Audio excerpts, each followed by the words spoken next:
Bienvenidos a The Family Business School. Mi nombre es Patricia Vidal y hoy día vamos a tener un webinar bastante interesante, pero antes me gustaría presentarme y presentar la asociación. The Family Business School es una asociación sin fines de lucro que lo que buscamos es poder brindar herramientas y también compartir experiencias que permitan a las empresas familiares poder trascender en el tiempo. Ya venimos todos los meses realizando consecutivamente varios webinars y hemos abordado varios temas.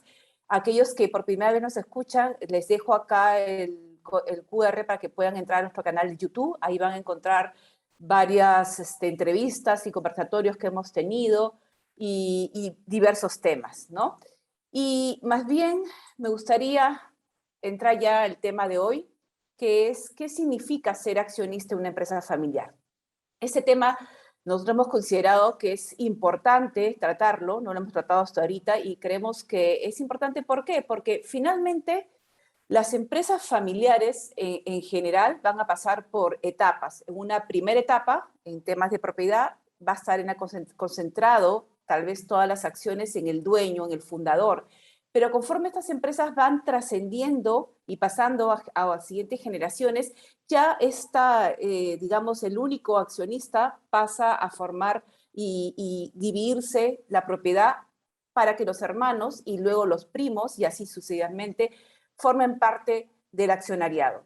En ese sentido, hemos identificado y pues creemos importante hablar sobre el tema que en estas etapas, ¿no? A veces se producen ciertos conflictos, se producen ciertos problemas que es importante tratarlos porque al final pueden ser parte del origen de la no trascendencia de las empresas.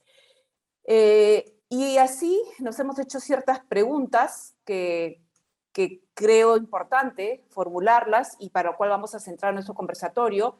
Uno es preguntarnos realmente qué significa ser accionista y mucho más aún qué significa ser accionista en una empresa familiar. Hablar tal vez del papel y la función que cumplen los accionistas en una empresa familiar y finalmente tal vez abordar, ¿no? ¿Qué derechos, qué obligaciones tienen los accionistas? Para esto hemos invitado hoy día a Bartolomé. Bartolomé, bienvenido a nuestro webinar mensual. Gracias por colaborar con nosotros. Entre un ratito también va a entrar Cintia, por si acaso. Cintia Varela ahorita está conectándose, unos problemas, pero ya entra. Y bueno, gracias. Sé que tienes más de 30 años de experiencia ahí en este tema, ¿no? Estás no solamente dirigiendo y gestionando y haciendo consultorías a empresas familiares, sino también como director, ¿no? De algunas de las empresas. Y eres autor de podcast Asuntos Familia y también del blog Crecer con Eficiencia Semana Económica. Entonces, sé que tienes mucha experiencia y por eso te invitamos para poder abordar este tema, ¿no? Y lo primero que me gustaría de repente empezar es, ¿qué significa? Todo lo que significa ser accionista en una empresa familiar. De acuerdo a tu experiencia, ¿qué podríamos decir sobre este tema? A ver, bueno, primero que nada, muchas gracias por la invitación a The Family Business School y a ustedes, Cintia, Patricia. Encantado de participar. Yo creo que no existe una comprensión necesariamente clara de mucha gente acerca de lo que significa ser accionista de una empresa familiar. Tanto accionista en el presente como potencial accionista o futuro accionista. ¿Ok? ¿Por qué? Porque normalmente lo que ocurre es que existe un emprendimiento que está liderado por una persona o un par de personas y pasa el tiempo y de pronto comienzan a involucrarse algunas personas de la familia en la gestión del negocio y después también en la dirección del negocio. Ese proceso se da a lo largo del tiempo y conforme uno va integrándose, distintos miembros de la familia van integrándose, no, en realidad lo que no hacen es reflexionar acerca de su rol como accionistas de la empresa, de la familia, del grupo empresarial familiar, de una empresa o diversas empresas que existen. ¿Qué significa? Significa, en mi experiencia de ya algún tiempo trabajando este tema, fundamentalmente para mí dos cosas, ¿no? La primera es el reconocimiento de la responsabilidad que existe de contribuir a la profesionalización de los negocios y a la evolución de los negocios. Entonces, quiero decir, quiero hacer entrar un poquito en detalle ahí, ¿no? Cuando digo evolución de los negocios, me refiero a que los negocios pasen de una etapa, de un estadio de desarrollo a un siguiente estadio de desarrollo. Crecer, que un negocio crezca de un año a otro, no es difícil. Bueno, ahora en la coyuntura actual es desafiante. Claro, es un Claro. poco excepcional, digamos, ¿no? Ya, Vamos a pero hacerlo. en términos generales, hacer que una empresa crezca no es difícil. Ahí no está el desafío. El desafío está en que evolucione. Entonces, para mí, ser accionista de una empresa familiar, en primer lugar, implica entender cuál es mi rol y mi responsabilidad de cara a la evolución de la empresa. Y en segundo lugar, que va de la mano, entender y trabajar para qué, para que el bienestar per cápita, ahora voy a explicar a qué me refiero, el bienestar per cápita de los miembros de la familia empresaria crezca, aumente de generación en generación. O sea, como que asegurar que los activos puedan trascender de generación en generación, ¿no es cierto? Y que El crezcan. patrimonio, los activos y el patrimonio de la Bueno, familia. Los activos empresariales, el patrimonio empresarial y el patrimonio de la familia, no solamente de las empresas. Entonces, ¿qué es lo que ocurre? De una generación, la primera generación normalmente está integrada por una persona o una pareja. Después uno pasa a la segunda generación en la que hay algunos cuantos hijos y después a la siguiente en la que hay nietos y la cantidad de gente va creciendo de una manera importante. exacto. El ritmo de crecimiento es alto. Vamos a decir el ritmo de crecimiento demográfico de la familia, entre comillas. Si el crecimiento del patrimonio va a un ritmo inferior al crecimiento demográfico, el bienestar per cápita Va a caer. Exacto. Entonces, bien importante entender la importancia, la necesidad, el rol que uno tiene de cara al bienestar, a lo que yo llamo el bienestar per cápita de los miembros de las familias empresarias. Y acá hay un tema que tú has traído a cotación que me parece importante, ¿no? Que tú dices, las empresas van a evolucionar y en esa evolución vamos a tener algunos miembros de la familia que van a permanecer en la empresa, pero no solamente como accionistas, sino además trabajando en la empresa. Y vamos a tener otro grupo tal vez de miembros de la familia que más bien van a tener un rol netamente como accionista. Entonces ahí nomás vamos a tener de repente una división, lo que llamamos nosotros accionistas activos, que no son tenedores de las acciones y que están en la gestión de la empresa, y aquellos que son pasivos. Y ahí, de acuerdo a mi experiencia, creo también empieza a haber ciertos conflictos porque hay un papel y función que cumple ya dependiendo de estas dos diferencias, ¿no? No es lo mismo, pues, ser un accionista activo que uno pasivo. Entonces ahí me gustaría un poco, para poder ver el papel y función que debe cumplir cada uno, entrar qué papel debería cumplir un accionista que es activo, es decir, aquel que está en la empresa, que está trabajando en la empresa, ¿no? ¿Qué papel debería cumplir, qué función debería cumplir, que definitivamente va a ser algunos temas diferentes al que es pasivo, ¿no? Sí, por supuesto. A ver, el accionista activo que está involucrado de una manera activa con los negocios de la familia suele tener uno de dos roles. Suele ser miembro que no son excluyentes, ¿no? Suele ser director del negocio o ejecutivo del negocio. O los dos, ¿no? Puede ser director y ejecutivo. ¿Ok? El accionista que no se involucra activamente, sino más bien tiene una relación pasiva con el negocio, es solo accionista. Y por lo general por lo tanto, la Junta General de Accionistas y punto, ¿no? Que es anual, correcto, inclusive. Va una vez al año a la Junta y punto. A veces incluso hay algunos que delegan poder para participar en la Junta General de Accionistas.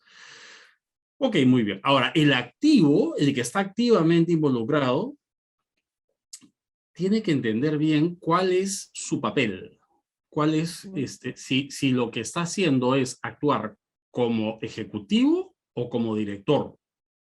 Exacto, esa es la primera diferenciación que tiene que existir, Importante, importantísima, importante. Y que importante, además Patricia. es causa de parte de conflicto, a veces ni siquiera con la familia, con los ejecutivos a quienes le estás asignando el rol de que se encarguen de administrar la empresa, ¿no? De conflicto, de confusión, de duplicidad.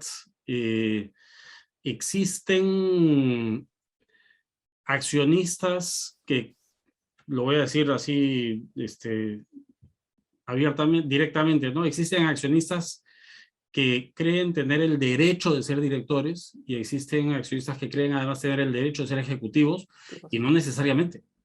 Exacto. Porque el hecho de ser accionista de una empresa, cualquiera, imagínate que tú compras acciones, te vas a la bolsa de valores y compras acciones de una empresa. Eres accionista. Exacto. ¿Eso te da derecho a estar en el directorio? No. ¿Eso te No, da derecho a estar en la gerencia general o en algún rol ejecutivo? No, no te da derecho. Lo único que has hecho es comprar acciones de una empresa en la bolsa. En el caso de las familias empresarias, lo que pasa es que las personas son accionistas no porque se van a la bolsa y compran, sino porque reciben acciones.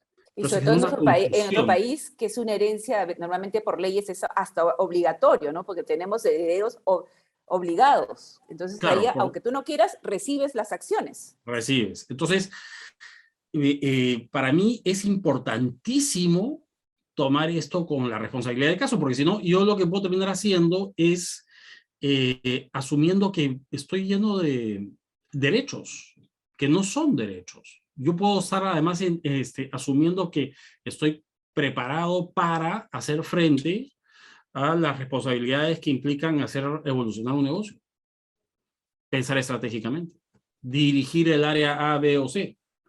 Eh, los, los que están en la generación mayor deben además preparar a los que están en las generaciones que vienen y deben ponerse de acuerdo porque, para esa preparación. ¿Por qué?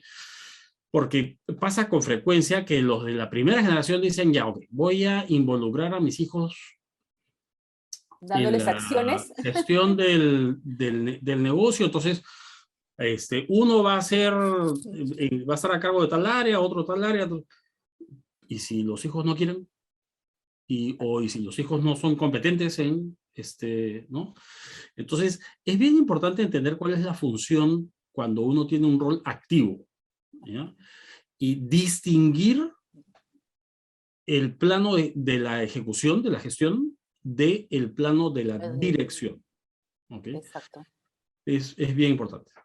Y yo también, no sé si tú también compartes, he visto que cuando tienes accionistas que son activos y otros accionistas que son pasivos, a veces hay algunas conductas disfuncionales como por ejemplo, ¿no? El que es activo decir, ok, yo hago todo el esfuerzo, ¿no? Y el otro no hace nada, ¿no? No hay un reconocimiento de la propiedad. O sea, una cosa es que yo recibo un sueldo o dietas de directorio por la función que cumplo, y otra cosa totalmente distinta es el derecho que tiene cualquier persona que tiene la teneduría de las acciones, ¿no? Entonces ahí no sé si también te ha pasado que hay ciertas conductas disfuncionales que se presentan, ¿no? Como es el no ser transparentes con la información, ¿no? Porque finalmente yo estando ya sea como director o más aún ejecutando la empresa, trabajando en la empresa, tengo acceso a información que no tienen los que tienen solamente teneduría de acciones. Entonces, no sé si también tú has identificado algunas actitudes o, digamos, conductas recurrentes de accionistas que siendo activos eh, tienen ciertos temas disfuncionales que también pueden afectar en un mediano plazo la relación familiar y que se siga manteniendo unida también la familia y la empresa, ¿no? No sé si también nos puedes Sí, compartir alguna de sus experiencias que ha tenido al respecto, ¿no? sí, O bueno, a sea, ver, uno, experiencias. ¿no? Sí, te Uno, escucho. como te digo, es el tema del compartir información, de poder comunicar, ¿no? Porque no, eres accionista y uno de tus derechos, que lo vamos a ver de repente después y vamos a ir también adelantando, es a recibir información. Ese es uno Claro. de tus derechos como accionista. Es lo que No, pasa, como tú dices, cuando tú compras acciones en la bolsa, hay información que tú como administrador tienes que comunicar a los accionistas en general, ¿no? Entonces, eso es una de las cosas, por ejemplo, que yo he observado. No sé si tú compartes esto, si has observado algunas otras conductas, podríamos decir, disfuncionales, tal vez, que puedan dañar esta relación que debe existir entre los mismos miembros de una empresa familiar, ¿no? Sí, a ver, mira, casos hay de todo, ¿no? Me ha tocado trabajar, además de lo que uno estudia, ¿no? De los casos de estudio, me ha tocado trabajar con familias que que están muy bien organizadas, en las que sus miembros entienden con claridad cuál es su rol, su responsabilidad, cuáles son sus derechos y desempeñan un muy buen papel. Y me ha tocado también, lamentablemente, trabajar con familias en las que la relación es muy difícil. Hay, vamos a decir, no solamente diferencias de opinión, roces, conflictos, agresividad, ¿no? Me ha tocado trabajar con familias en las que tristemente la comunicación se realiza vía carta notarial, ¿no? Entre miembros de la familia, ¿no? Eso es bien penoso.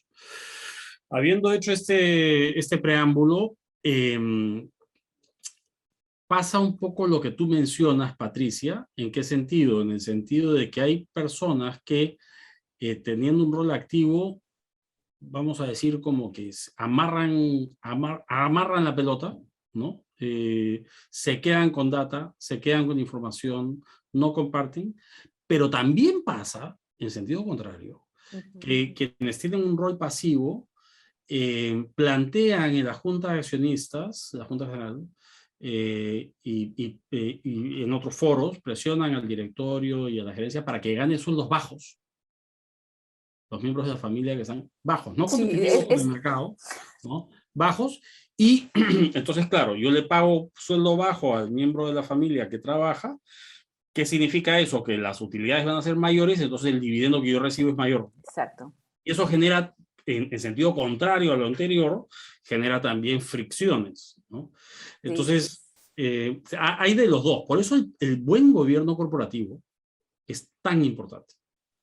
Y es importante porque, contrario a lo que se piensan, tú dices, hay de todo, ¿no? Pero creo que también hay muchas familias empresarias que no tienen, pues, los que están trabajando, tiene que, obviamente, analizarse qué cargo tiene, qué función tiene, qué responsabilidades asumen y debería y tiene que ganar un sueldo compatible con el mercado, ¿no? Sí. Por el tamaño de empresa, por las funciones que realiza y muchas veces, pues, subvencionan y finalmente eso termina tergiversando inclusive los resultados y la data que manejamos. Otro tema importante, por ejemplo, que he visto como conducta disfuncional podría ser que a veces los que están a cargo de la empresa, o sea, en la parte activa, como que no reconocen o aceptan que también tienen que ser evaluados, que al igual que cualquier tercero, parte de lo que va a pasar al formar parte de las gerencias es que van a ser evaluados, ¿no? Y no importa si son miembros de la familia, igual se tiene que evaluar si están trabajando adecuadamente, ¿no? Y es parte también del gobierno corporativo. Por supuesto. Mira, a ver, ¿yo por qué voy a suponer de antemano que yo soy la persona mejor preparada y más competente para desempeñar un papel en mi empresa? Hace años yo escribo pues artículos, ¿no?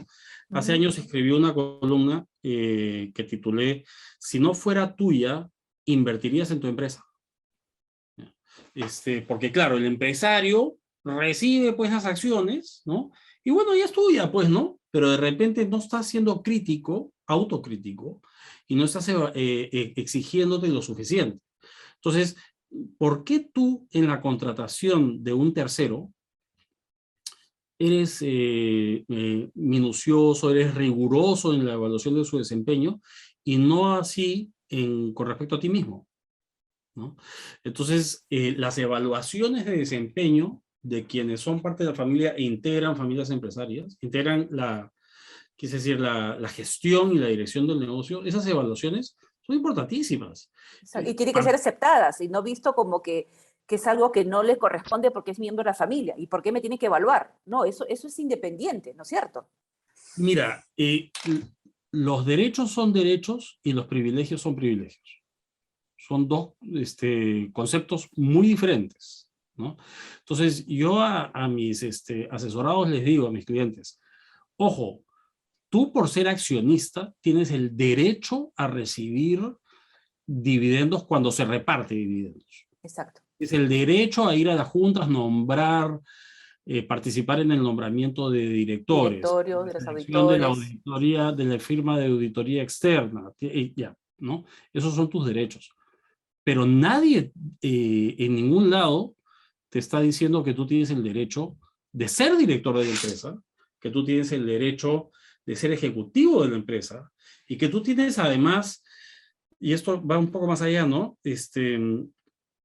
El derecho de perjudicar a la empresa por contratarte si no tienes las competencias, contratarte a ti mismo si no tienes las competencias para el papel.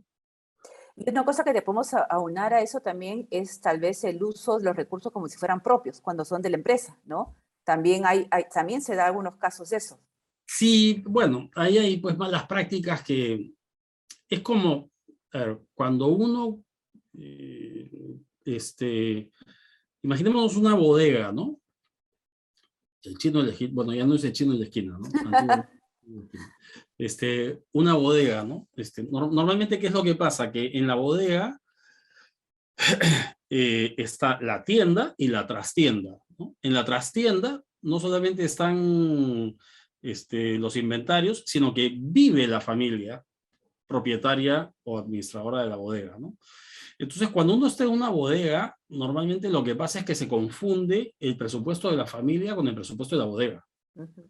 Si tú necesitas 10 soles para lo que sea, vas para algo personal, vas a la tienda y sacas los 10 soles, ¿no? Eso pasa mucho en las empresas en sus primeras etapas. No se separa adecuadamente la gestión de los recursos del negocio de la gestión de los recursos de las personas que son propietarias o ejecutivas del negocio. ¿Ok? Entonces esa, vamos a decir, confusión, esa línea difusa o mezcolanza, genera no solamente inequidad, porque hay quienes dicen, oye, ¿y tú por qué te estás agarrando los recursos de la empresa, etcétera? Exacto, Sino que además perjudica el crecimiento del negocio. exacto. Y son fuentes a veces de conflicto, ¿no? Justamente, ¿no? Totalmente, totalmente. Es parte de lo que puede pasar. Y por el lado del pasivo, también tiene ciertas obligaciones como es, o sea, el derecho a recibir información, pero también de revisar la información, de informarse, de ir preparado a la junta de accionistas. Sí. Y yo creo que es algo importante, no sé si también podrías compartir que a veces parte de las juntas disfuncionales es que no hay un reconocimiento del esfuerzo que está realizando también el que está en la empresa, ¿no? Porque gestionar una empresa familiar o una empresa de por sí no es fácil.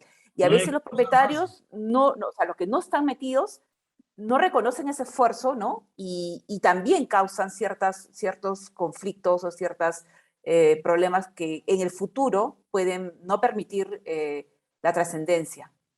Sí, mira, a ver,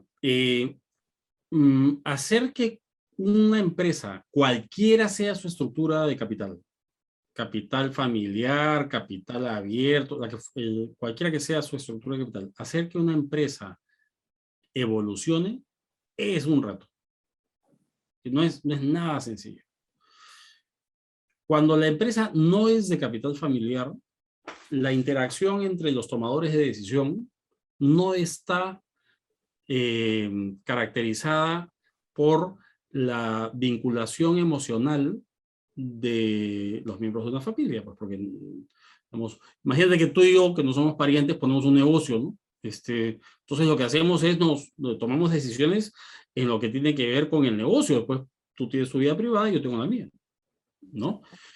Pero cuando uno está gestionando una empresa familiar o dirigiendo una empresa familiar, no solamente tiene que atender la complejidad que enfrenta cualquier negocio para evolucionar, sino además la complejidad de los hilos de las relaciones interpersonales familiares.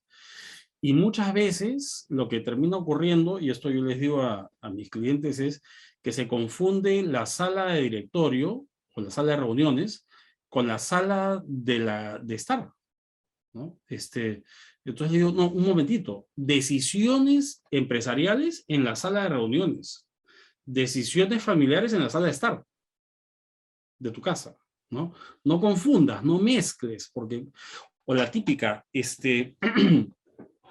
el domingo, el almuerzo familiar del domingo se habla 90% del tiempo de negocios. No, son espacios diferentes, ¿no? Ujú. Ok. Exacto. Entonces, esa complejidad adicional no se reconoce muchas veces en quienes llevan la carga más fuerte, porque son quienes están en Día a día. en el día a día, en la gestión cotidiana del negocio. Complicado. Exacto. Y yendo ya un poco a los derechos que tiene cualquier accionista, que es bueno de todas maneras, creo que conversarlo, porque finalmente a veces nos olvidamos que por ser accionista tenemos ciertos derechos, seamos pasivos o activos, ahí somos iguales. Y uno de esos temas importantes es, como tú has dicho, es el dividendo, ¿no? Tener derecho a que yo recibir dividendos. Pero obviamente, siempre y cuando haya utilidades y siempre y cuando, digamos, se pueda, se permita, ¿no? Se permita repartir Sí. Otro tema importante creo que es la política de inversión también, ¿no? O sea, es el derecho a poder decidir, ¿no? Como accionistas en qué invertir y en qué no invertir, ¿no? Sí. El derecho a la información. Entonces, ahí podemos hablar, porque de ahí tienen que salir ciertos acuerdos también, ¿no, Bartolomé? O sea, ciertos acuerdos que sí es importante que se tomen antes de que empiecen a hacer problemas, ¿no? Porque tarde o temprano esto se puede empezar a mezclar, y va a haber años en los que va a estar bien la empresa, años que no van a estar bien. Vamos a tener tal vez miembros que están en la gestión, otros que no. Entonces, ¿cuáles son pues esos acuerdos mínimos que tienen que ver con propiedad que deberían conversarse, por lo menos, y acuerdos que deberían llegar los miembros de una empresa familiar? A ver, mira, para mí está clarísimo que la familia empresaria debe, primero que nada, reconocerse como familia empresaria. ¿Ya? Si tú eres miembro de una familia empresaria y no entiendes que este es un grupo que puede o que está orientado a lo que mencioné más temprano, ¿no? Que el bienestar per cápita de la generación actual sea igual o menor que el bienestar per cápita de la siguiente, es decir, que yo tengo un rol para incrementar el bienestar per cápita, y que eso se va a lograr con la familia empresaria. Si yo no entiendo eso, ahí ya tengo estoy entrando ya con un hándicap al grupo, a la toma de decisiones. Entonces, habiendo dicho eso, lo que yo necesito es poder aprender a ponerme de acuerdo con los miembros de la familia empresaria. Hay dos elementos, Patricia, que son clave para tomar decisiones en cualquier foro, en cualquier grupo, ¿ya? Uno es la capacidad para ponerse de acuerdo y el otro elemento es la voluntad para ponerse de acuerdo. ¿Ok? Mucha gente puede tener la capacidad, pero no tener la voluntad. Claro. Si tú no tienes la voluntad para ponerte de acuerdo, vas mal. Vas mal porque, claro, capacidad, de repente yo tengo la voluntad, pero no la capacidad. Ok, entonces me puedo sentar a aprender cuál es la mejor forma de ponerme de acuerdo, ¿ya? Pero si tengo la capacidad y no la voluntad, ahí sí la situación se hace mucho más cuesta arriba. Habiendo dicho eso, mi rol como accionista es un rol que tiene que estar siempre puesto en, siempre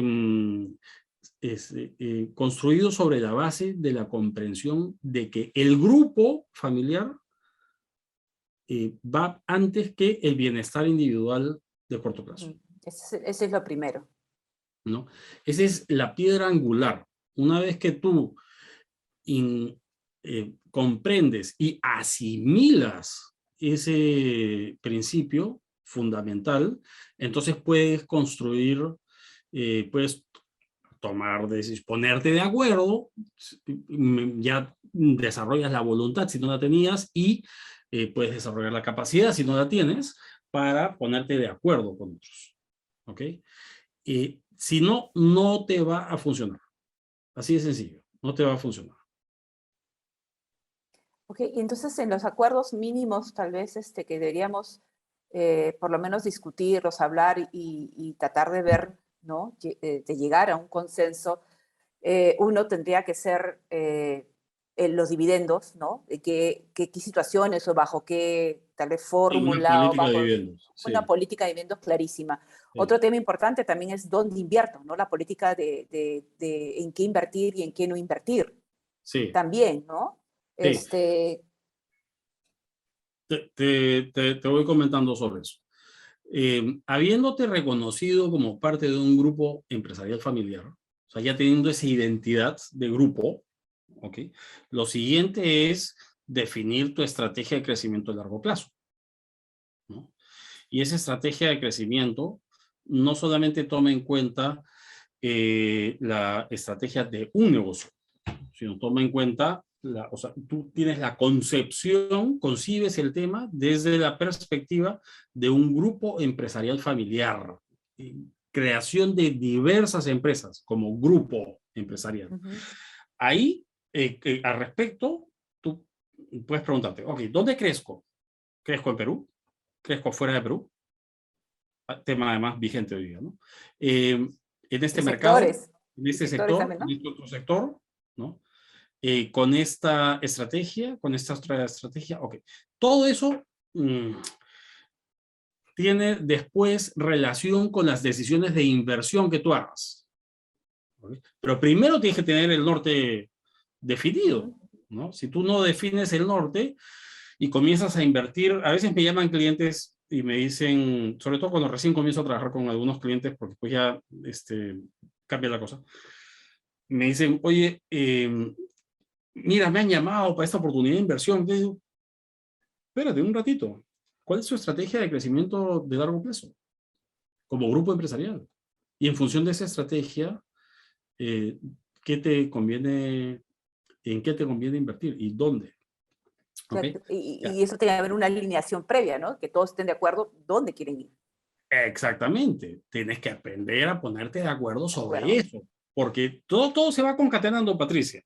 Bienestar per cápita, que no solamente es generación actual, sino futuras. ¿Será? Ujú. Y pensar Visión, de esa forma las decisiones, ¿no? claro, visión de largo plazo como grupo empresarial familiar, estrategia de crecimiento del grupo empresarial, decisiones de inversión y de ahí todo lo demás, ¿no? Oye, a ver, los dividendos, perfecto, muy bien. Oye, nos fue muy bien este año, podemos repartir dividendos y además nos van a sobrar recursos para reinvertir en la empresa para que siga creciendo.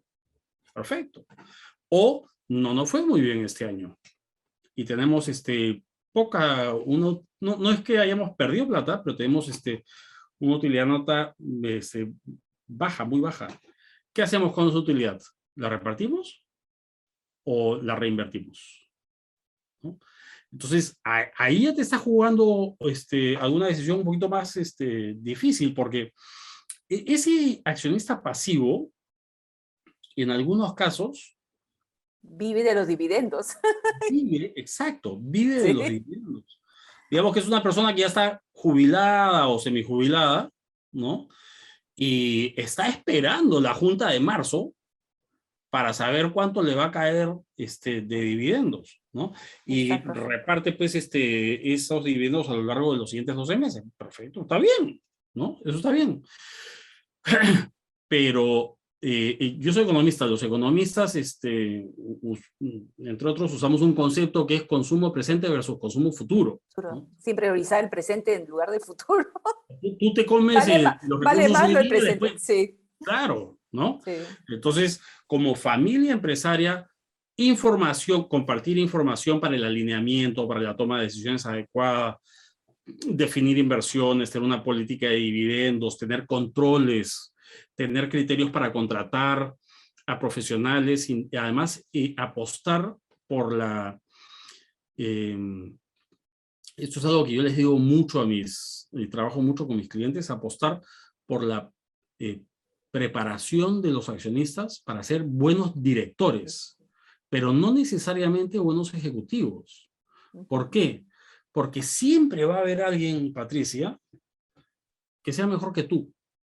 Y lo ideal es contratar justamente eso, ¿no? Que crezca la empresa para que cada vez puedan ingresar profesionales que tengan mayores competencias que de repente la misma familia, ¿no? Exacto. Yo también tengo participación en empresas, ¿ya? No solamente hago asesorías. Entonces, digo, ya, ok, ¿a quién quiero contratar? ¿Quiero contratarme a mí o quiero contratar a alguien mejor que yo para que haga crecer más la empresa? ¿No? Porque, claro, yo sé lo mío. Yo soy economista financiero de origen y ya hace muchos años dedicado a este tema de familias empresarias, de asesoría empresarial en general, de dirección empresarial, ¿ya? Pero yo no sé tanto sobre la empresa del sector A, B o C, la parte técnica, ¿no? La parte del mercado, de las relaciones con proveedores y clientes, ya, toda esa parte. Puedo ser accionista, puedo ser director, ¿no? Pero no contar con los conocimientos especializados para que ese negocio crezca, como si otra persona. Entonces, lo que quiero es contratarme a esa otra persona. Desde esta lógica, si bien es un derecho el que tengo yo como accionista a tomar parte de las decisiones de la repartición de dividendos, todo lo que hemos hablado, es un deber mío entender que yo puedo aportar más valor al negocio preparándome para ser un buen director o eligiendo buenos directores independientes que asumiendo que yo soy el que va a liderar la gestión del negocio per seculorum. No tiene por qué ser así, pues. Exacto. Ya para ir cerrando y pasar de repente a las preguntas, bueno, también, obviamente, en una empresa familiar, a diferencia de otros, uno no elige quién va a ser tu socio, ¿no? Normalmente No. es, no, y entonces también tendríamos que tomar como acuerdo qué pasa si alguien quiere salirse, y qué tipo de acuerdo tendría que pasar ahí, o sea, qué hablar al respecto, ¿no? Porque de repente a algunos pues no le interesa, ¿no? Recibió las acciones, pero finalmente no quiere ni estar en la parte ejecutiva, ni directorio, ni inclusive una de las decisiones es, Como tampoco accionista. quiero ser accionista, ¿no? Tampoco quiero accionista. Entonces Sí. ahí es algunos, en ese tema también hay que tomar acuerdos.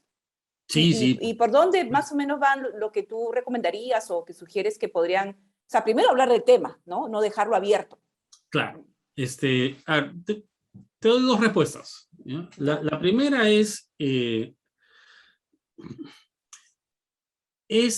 normalmente, no siempre, pero normalmente es recomendable que las acciones de una empresa familiar, cuando se presentan estas situaciones que tú acabas de mencionar, se mantengan en manos de los miembros consanguíneos de la familia. ¿Ya? No estoy incluyendo aquí a los miembros políticos de la familia, sino a los miembros consanguíneos de la familia. ¿De acuerdo? ¿Por qué lo digo? Porque imagínate tú que yo soy, dicho sea paso, yo soy miembro político de una familia empresaria, además. O sea, ha vivido indirectamente lo que Claro, pasa. ¿no? Comencé esto porque me gusta mucho el tema y porque es una especialidad a la que me he dedicado, pero además ocurre que soy miembro político de una familia empresaria y además soy socio en un negocio de una familia empresaria, tercera. Okay. Entonces tengo la experiencia desde distintos ángulos, ¿ya? Entonces, claro, imagínate que una persona que es miembro político de una familia empresaria enviuda. Y esa persona después tiene todo el derecho del mundo de rehacer su vida, pues, ¿no? Por supuesto. Imagínate que esa persona se casa, las acciones que recibió al enviudar pasan a la sociedad de gananciales del siguiente matrimonio, ¿no? E imagínate que esa persona fallece y que un tercero totalmente ajeno a la familia original de pronto hereda las acciones. Exacto. das cuenta? Entonces, lo primero es tomar la decisión de que las acciones de las empresas de la familia se mantengan en manos de los miembros consanguíneos de la familia. Para ello, tú puedes, como parte de un pacto de accionistas en la empresa, dar preferencia a los accionistas actuales. Si hay una persona que quiere salirse del negocio por razones X o Y, tú das preferencia a los accionistas actuales, que son de la familia. Okay. Segundo,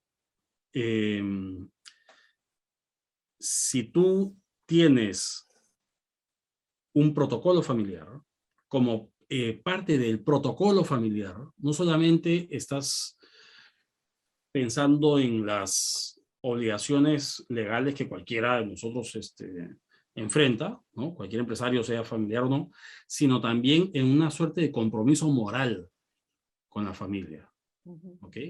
Que va siempre en línea con lo que manda la ley, por supuesto, pero más allá incluso, es un compromiso que trasciende, ¿ya? ¿Por qué? Porque los miembros de las empresas familiares pueden estar viviendo en distintos países, tener distintas nacionalidades, ser contribuyentes tributarios en distintos domicilios fiscales, y entonces no te aplica solo, para una misma familia puede no aplicar una sola legislación o normatividad, marco normativo. Entonces, ahí el compromiso moral es bien importante. Y, por último, ¿qué es lo que pasa? A veces pasa, Patricia, que se da la situación en la que un miembro de la familia quiere ceder sus acciones y otro quiere comprar las acciones, pero no tiene el cash para comprar las acciones. Entonces, los seguros de vida generan normalmente la liquidez que es útil para hacer estas transacciones de compra-venta entre parientes. Me explico. Imagínate que tú tienes a una persona, a un patriarca, que tiene, no sé, pues, 3 hijos, ya, okay, ¿no? Y hijas, hijos. Ese patriarca contrata una póliza de seguro en la que él es el asegurado y los beneficiarios son los hijos. ¿Ok? Entonces, al momento se da el fallecimiento de esta persona, del patriarca, ¿no? Y los hijos reciben cash. No solamente reciben las acciones, sino que reciben cash porque es el beneficio del seguro de vida. Ese cash les da la liquidez necesaria para hacer estas transacciones de compra-venta. Mira, qué interesante. Es una herramienta que no sabía. Es una herramienta que, claro, que se usa. Los seguros de vida tienen una serie de beneficios como planeamiento tributario, esto que te menciono, reemplazar al hombre clave, resarcir a los accionistas de una familia empresaria por la pérdida del hombre clave o de la mujer clave, ¿no? O sea, de la persona clave del negocio. En fin, pero concretamente en lo que te decía, si para poder viabilizar el objetivo de que se mantenga en manos de miembros consanguíneos de la familia, que se mantengan las acciones de la familia, estos seguros de vida son herramientas costo eficientes para generar la liquidez cuando se necesita. Mira, interesante. Bueno, entonces vamos viendo, antes de pasar a las preguntas, que en realidad hay necesidad principal de hablar de esos temas con anticipación, de llegar a acuerdos, ¿no? Y creo que es lo importante. Pasamos a las preguntas, a ver, creo que por acá tengo ya, a ver, una de las preguntas es, ¿qué buenas prácticas nos recomiendas cuando en una empresa hay accionistas que trabajan en la empresa y otros que no? A ver, para mí bien importante que lo que haya sea una definición muy clara de las reglas del juego, vamos a decirlo así, ¿ya? Es decir, que las personas que trabajan, que son de la familia y trabajan en la empresa, se rijan por condiciones de mercado. Yo no debo ganar menos ni ganar más que lo que ganaría una persona de mi mismo nivel de competencias en el negocio. Ujú. ¿Ok? Eso fundamental. Claro. Que además yo entienda como miembro ejecutivo de una familia empresaria que yo no tengo el derecho de ser ejecutivo. Lo que tengo es la responsabilidad de desempeñar un buen papel, pero derecho no tengo. No, no, no, no, ¿no? Esa comprensión es clave, muy importante. Ok, aquí hay otra pregunta, dice, ¿cuáles son las fuentes de conflicto que normalmente se generan en temas de propiedad? Uy, miles. Este, Alguna, a ver, tendríamos toda la noche. sí, sí, sí, sí, sí, sí. Mira, a ver, fuentes de conflicto que normalmente se presentan tienen que ver con cómo compensas adecuadamente el esfuerzo que las personas realizan. ¿Ya? Esto te estoy dando ahorita un concepto general. ¿Ya? Entonces, ok, yo soy miembro de la familia, tengo un rol ejecutivo, tengo una idea de emprendimiento, por ejemplo, típica, ¿no? Yo tengo una idea de negocio, ¿no? Se me ocurre que voy a fabricar pelotas de tenis. ¿Ya? Voy a fabricar pelotas de tenis. Mi idea es buenísima. Ya, ok. Y entonces agarramos recursos de la familia y hacemos ese emprendimiento. Ah, pero yo en ese emprendimiento yo quiero tener más acciones. Espérate un ratito. Tu idea es una y la estructura accionaria es otra. Es como si tú hicieras una convocatoria de capital, ¿no? Un levantamiento de fondos. El hecho de que tú tengas una idea no significa que eso te da derecho a tener más acciones. Gestión de inmuebles, ¿no? Administración de patrimonio inmobiliario como parte de la familia. Muy importante. Definir bien las reglas. ¿Por qué? Porque de repente yo soy dueño de un inmueble donde opera la fábrica. Y entonces a mí la fábrica me paga un alquiler. Pero, ¿y por qué te lo paga a ti y no alquila la empresa otra fábrica, otro inmueble? ¿No? O Típica. proveedores también, ¿no? Ser proveedor, o sea, Proveedor. como Claro. tenerte con la, o sea, decir, oye, yo soy miembro y ¿por qué no me tienes que comprar a mí? Aunque te cueste Olvídate. más, aunque la calidad del producto no sea el adecuado. Exacto, olvídate. Este, otro problema eh, me dijiste lo de los proveedores y se me escapó, perdón un ratito. Pero pues no, mira, hay muchos, hay muchos. Entonces, muy importante siempre definir con claridad las reglas de juego. Yo creo que eso es lo Reglas de fundamental, juego ¿no? claras, como en cualquier relación, no solamente las relaciones de negocios, sino las relaciones interpersonales en general, las reglas de juego claras contribuyen a relaciones saludables. Y la capacidad de conversar, ¿no? O sea, desarrollar la capacidad de conversar estos temas que a veces no tienen las familias, ¿no? O sea, van dilatando temas que son importantes tratarlos. Por eso yo decía más temprano, hablaba sobre la voluntad y la capacidad para ponerse de acuerdo, ¿no? Muchas veces lo que nosotros nos encontramos muchas veces con gente que parece creer que que es dueña de la verdad. ¿Quién es dueño de la verdad? Nadie. Nadie es dueño de la verdad. Uno tiene su punto de vista. Entonces, como tú tienes tu punto de vista, lo que haces es te sientas y conversas. Y además de tener tu punto de vista, tienes tus preferencias. Entonces, lo que dices es, ya, estas son mis expectativas, estas son mis preferencias, este es mi punto de vista, perfecto. Muy bien. Que eso después nos conduzca a una buena toma de decisiones, genial. De lo contrario, vamos a estar complicados. Acá hay otra pregunta. Dice, toda persona tiene aptitudes naturales, ¿no? ¿Cuáles son las aptitudes naturales que se esperaría que tenga un director de una empresa familiar? un director de una empresa familiar, no un gerente o un ejecutivo. Director pone ahí, por lo menos, Sí, ¿no? sí. Decía director de una empresa familiar. A ver, no todo el mundo tiene esta aptitud natural, pero sí debería, como director, tener la capacidad de pensamiento estratégico. Ujú. Importantísima. Ver el bosque. Sí. Michael Porter, que es uno de los autores más conocidos en temas de estrategia, habla de, o distingue, mejor dicho, dos conceptos. El concepto de lo que él denomina la agenda estratégica de lo que él denomina la agenda operativa. ¿Ya?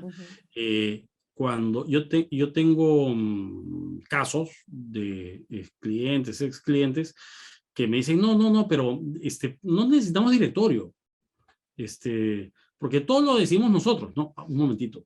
Tú no puedes decir de 10 a 10 y media soy director, de 10 y media a 11 soy ejecutivo, Los de 11 a famosos 11 sombreros en una empresa familiar, propietario, Correcto, director, ejecutivo. correcto. Tienes que generar los espacios y cada espacio se maneja de manera diferenciada y para cada espacio se requiere competencias distintas. Por eso, la más importante, yo diría, es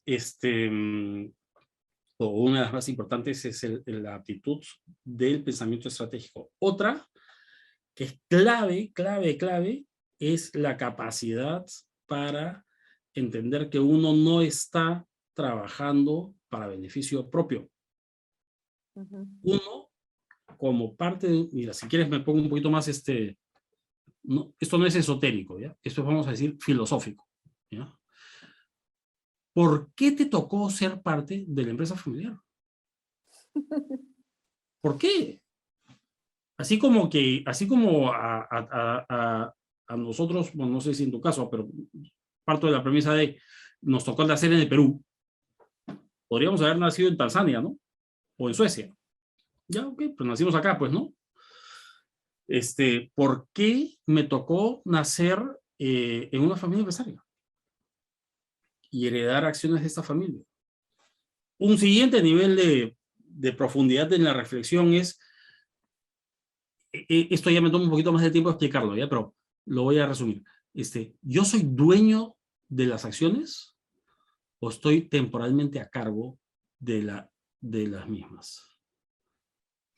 Porque si la empresa la fundó mi abuelo o mi padre y la van a seguir gestionando y dirigiendo mis hijos y mis nietos, yo en realidad ahorita estoy nada más como una suerte de propietario temporal, administrador temporal. Cuidando definitivamente que eso pueda trascender, sí, Así siendo es. responsable en eso, ¿no? Así es. Entonces, si yo estoy en una condición de decisión temporal y tomo decisiones que pueden afectar de manera definitiva, entonces ahí me estoy confundiendo. Hay un autor que se llama Simon Sinek, que tiene unos libros súper interesantes, uno de los cuales se llama The Infinite Game, que es el juego infinito. Y él te dice, hay mucha gente que maneja empresas con una mentalidad finita, cuando en realidad las empresas deben ser percibidas como un juego infinito.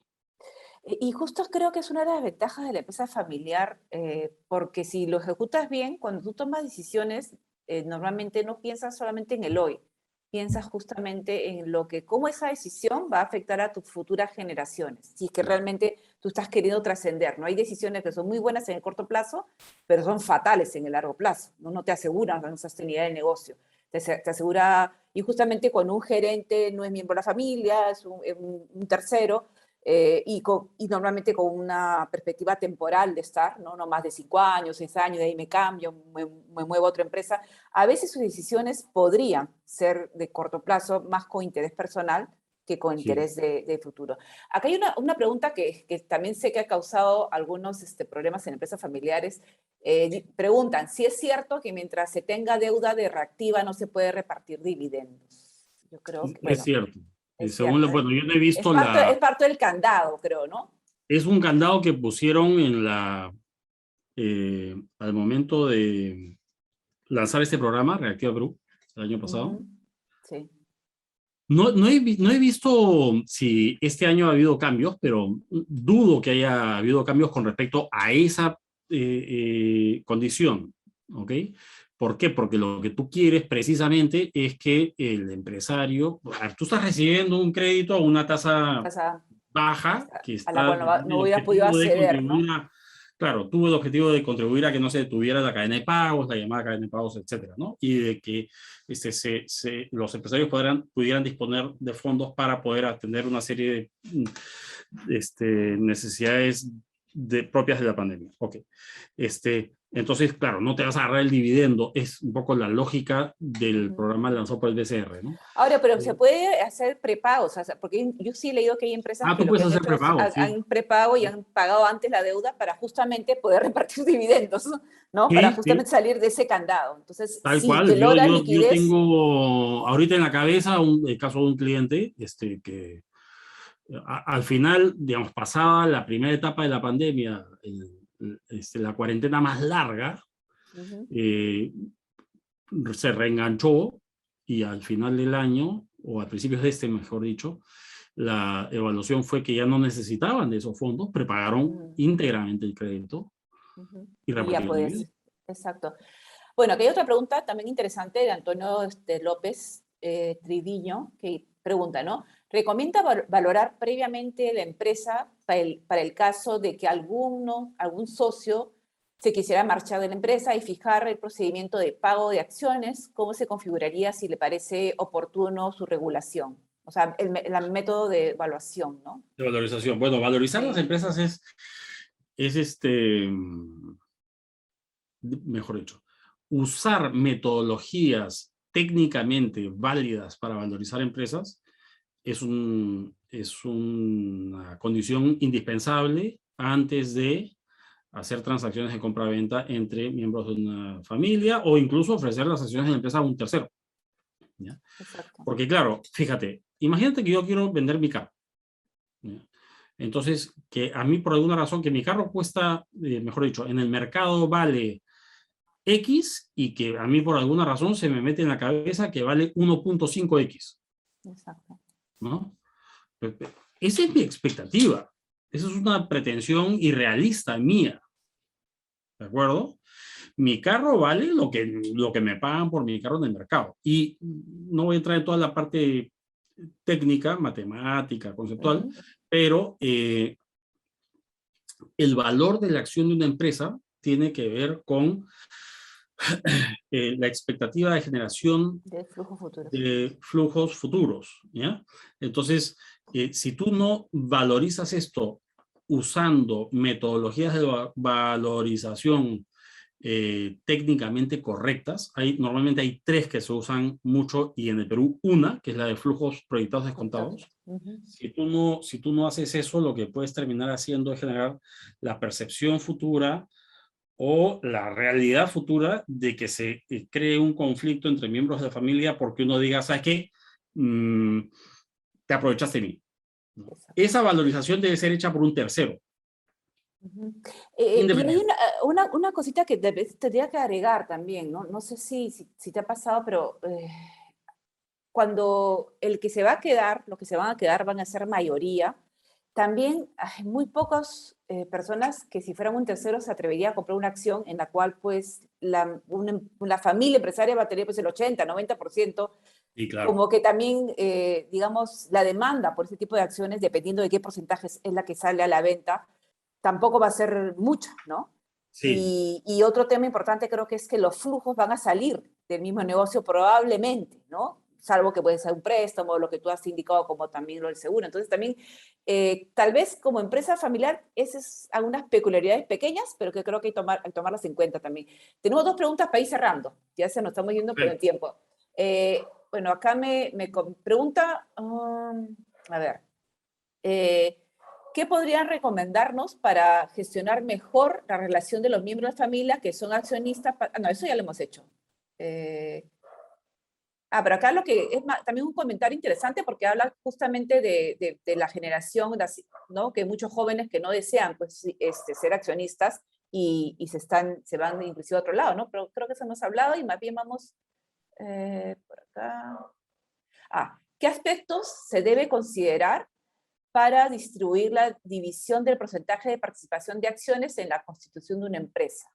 Qué ¿En complicado, la ¿no? constitución o en la distribución? Eso yo he visto algunos padres que una disyuntiva, no sé, te lo lanzo, ¿ya? Que me decían, Pati, pero ¿cómo hago? Porque tengo un hijo que nunca ha entrado, porque tuvo una carrera muy exitosa, y tengo otro que sí trabajó, pero a nivel de acciones, pues le debe tocar lo mismo, ¿no? Sí. Entonces, hay disyuntivas particulares, pero ¿qué recomendarías en todo caso? Mira, para mí es bien importante separar el plano de propiedad de acciones del plano de gestión y dirección de la empresa. Cada una de esas, son tres planos, ¿sí? El plano de accionista, el plano de director y el plano de ejecutivo. Cada una de esas tres tiene una retribución definida. El accionista recibe dividendos, el director recibe dieta de directorio y el ejecutivo recibe sueldo y bonos. ¿Okay? Entonces, para la distribución de acciones, lo que puede evitar conflictos futuros es que de la primera generación a la segunda, en ese tránsito, la repartición de acciones del patriarca, los patriarcas hacia sus hijos, sea mismo porcentaje para cada uno. Después, por eso es importante que el que trabaja reciba un sueldo justo. Exacto, pues. No, porque si no, empieza a haber distorsiones, ¿no? Por eso estoy especificando que existe dividendo, dieta de director y sueldo y bono. Son tres planos diferentes. ¿Ok? Si estos tres planos tienen políticas bien definidas que responden a condiciones de mercado, etcétera, etcétera, etcétera, entonces yo como accionista recibo, como hijo del fundador o de la fundadora, recibo mis acciones, ¿no? Mis hermanos reciben la misma cantidad de acciones, perfecto. Después de la segunda o tercera generación, eso ya va a cambiar, porque de repente yo tuve tres hijos y mi hermana tuvo un hijo. Entonces, ahí de la segunda a la tercera y siguientes, ya el porcentaje de acciones por cada persona va a variar. Pero lo importante es que estos tres planos estén bien diferenciados. Y déjame complementar nada más, yo sé que estamos con el tiempo justito, pero déjame complementar. Sí, porque hay una pregunta adicional que sí me gustaría que la respondas, así que dale, complementa y terminamos con la que viene, que me parece importante responderla. Esto que acabo de decir aplica también a lo que ya comenté más temprano. Cuando uno decide financiar un emprendimiento como grupo familiar con recursos de la familia, la pregunta es, ¿al que trae la idea le damos más acciones o no? Y nuevamente ahí cabe la distinción de los tres planos mencionados, del plano del accionista, del director y del ejecutivo. A ver, última pregunta, ahora sí. ¿Cómo manejar la presión de los cónyuges políticos en la toma de decisiones de la empresa? O sea, sí me parece importante ver qué experiencia tú has tenido de cómo manejar, porque se da, ¿no? Sí, creo que es parte de lo que típico de una empresa familiar que causa malestar, ¿no? Sí, bueno, a ver. ¿Qué recomendarías? ¿Cómo manejas? ¿Cómo creen que manejan Lo normalmente que de la mejor forma? Lo importante es que tanto los miembros consanguíneos como los miembros políticos conozcan que existe un set de reglas, un conjunto de reglas según las cuales los miembros de la familia toman decisiones. ¿Ok? Estas reglas, por lo general, se plasman en lo que se conoce como un protocolo familiar. Ese protocolo familiar lo que estipula es cómo se va a nombrar directores, a invertir, a repartir dividendos, una serie de cosas, ¿no? A definir sueldos, bonos, etc. Entonces, yo lo que tengo que hacer es dar a conocer a los miembros de la familia, consanguíneos y políticos, el hecho de que las reglas han sido construidas en conjunto por los miembros consanguíneos y que han sido construidas en conjunto y que han sido compartidas los miembros de la familia, ¿ya? Ahora, fíjate una cosa, hay algunas herramientas adicionales, ¿no? Que antes no estaban no se aplicaban tanto, pero que hoy día yo creo que las generaciones actuales las ven con mayor naturalidad, ¿no? Separación de bienes, ¿no? Matrimonios con separación de bienes, importantísimo. Reglas en el protocolo que digan los miembros de la familia que sean políticos no van a recibir acciones, sino más bien vamos a hacer lo que te dije hace un rato con los seguros de vida, etc. En mi opinión, los miembros de la familia que sean políticos no deberían tener roles ejecutivos, para nada, cero. Es más, en mi opinión también, pero eso ya da para un otro webinar. Los miembros de la familia que sean consanguíneos, tampoco, conforme uno pasa a las siguientes generaciones y profesionaliza el negocio. Y así otros tienen asamblea familiar una vez al año, una sesión de asamblea familiar en la que se comunique un determinado conjunto de temas. En fin, hay herramientas que sirven para mitigar el riesgo de conflicto, pero no lo vas a eliminar. No, es parte de lo que se vive también, creo, ¿no? Yo creo que no lo vas a eliminar. es muy común. Bueno, vamos terminando y me gustaría terminar con una frase, ¿ok? Con el paso del tiempo, las empresas y las familias se hacen más complejas. La clave del éxito y la continuidad de las empresas está en poder saber gestionar, ¿no? Cómo gestionar a las familias esta complejidad. Y bueno, los invito a que revisen también los canales que tenemos, ¿no? En YouTube, explorar el Facebook. Y muchas gracias. No sé si quieres algunas palabras para despedirte, Bartolomé. No, nada, el agradecimiento a ustedes, Patricia, Cintia, The Family Business Cintia ya School. no pudo entrar, es que no sabía. Ah, creo que está ahí. Ahí está, sí. Hola, Cintia, ¿qué ha sido tu vida? Cintia. ¿Cómo estás? No sabía cómo activarte. Soy un desastre. Tranquila, pero estaba escuchando todo el evento. Pensaba que he tenido problemas, que se me cae el internet y no sé cómo hacer, problemas de la virtualidad. Pero nada, sí. acá estaba, yo puedo escuchar la mayor cantidad de información que has compartido. Mil gracias, Tolo, en verdad, siempre es algo muy bonito, es un espacio de aprendizaje continuo y sobre todo es bacán siempre hablar contigo. No, imagínate, gracias a ustedes por la invitación y felicitaciones por la iniciativa de crear esta organización que va a, y me parece muy interesante además el nicho que ustedes han definido, ¿no? De formación, sí, que va a ayudar muchísimo, es muy necesario. Sí, exacto. Nosotros las dos creemos firmemente que en realidad las empresas familiares bien manejadas pueden contribuir también en el desarrollo del país, ¿no? O sea, el pasar de generación en generación y cada generación aporte en la innovación, en repotenciar y hacer crecer las empresas, de tal forma pues que no se queden en mini, ¿no? En las famosas MIPES del 90%, sino que salgan de ahí, que salgan de ese porcentaje. Solo para cerrar, yo además de estudiar economía, he estudiado ciencias políticas y trabajado mucho tiempo también en temas de desarrollo social. En países que no tienen clase media, son países mucho más volátiles. Países que están muy centralizados en la capital son países mucho más volátiles, o sea, que no tienen ciudades intermedias. ¿No? Clase media, ciudades intermedias. Países que no tienen empresas medianas profesionales son países volátiles. Exacto. Entonces, la profesionalización de las empresas familiares es absolutamente relevante para no solamente el beneficio de la familia, de los accionistas y sus colaboradores, sino para el crecimiento para un crecimiento saludable del país. Y eso es algo que además en esta coyuntura se vuelve cada vez más relevante, ¿no? Sí, sobre todo porque no perder ese emprendimiento que alguien tuvo, ¿no? No es fácil emprender y lograr que ese emprendimiento pase a ser empresa, sobrevive en el tiempo y hacerlo crecer, yo creo que es lo más importante. También no perder estos esfuerzos de alguien que fundó la empresa, ¿no?